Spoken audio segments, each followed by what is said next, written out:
Manifestazione di fine anno all'Istituto Anna Frank di Agrigento, un'offerta formativa, quella di quest'anno, come del resto anche nelle edizioni precedenti, che spazia nell'approfondimento dalle classiche discipline scolastiche, quindi dall'italiano, la matematica, le lingue straniere, l'informatica, passando anche per la musica. Sì, quest'anno siamo passati anche per la musica.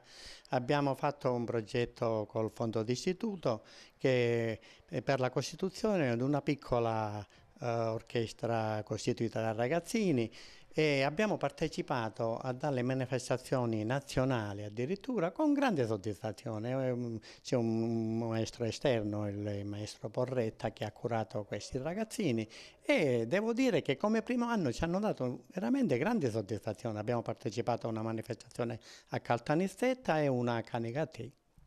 E per noi è soddisfacente. Quest'anno in particolare abbiamo fatto un potenziamento dell'italiano e della matematica con i progetti Ponni, oltre che ormai da anni noi facciamo conseguire ai ragazzini una certificazione Trinity. Inoltre sono da anni che l'Anna Frank è centro CDL per il conseguimento della patente europea e anche con i progetti Ponni abbiamo fatto conseguire 4 moduli della patente europea e naturalmente, siccome sono ragazzini di prima e di seconda, il prossimo anno faremo conseguire anche a loro tutta la patente europea.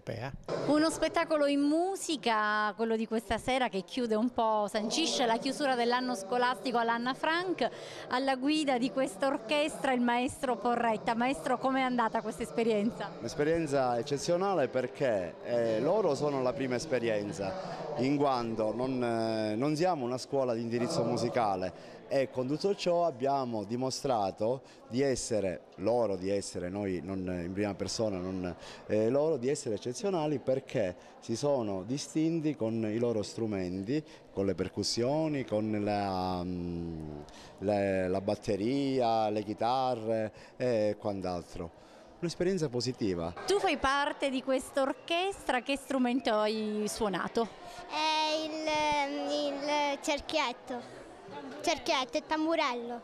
È stata una bella esperienza e ogni giovedì ci incontravamo verso le 3 e suonavamo insieme e imparavamo, diciamo, dei nuovi brani. E poi pian piano li abbiamo sempre più appresi e siamo arrivati qua, ora che l'abbiamo suonati. Tu invece cosa suonavi? Un tamburo. Per te questa esperienza cos'è stata? È stata molto bella perché ci siamo allenati veramente per fare questo spettacolo, abbiamo attaccato a Canigatì e siamo qua per chiudere l'anno.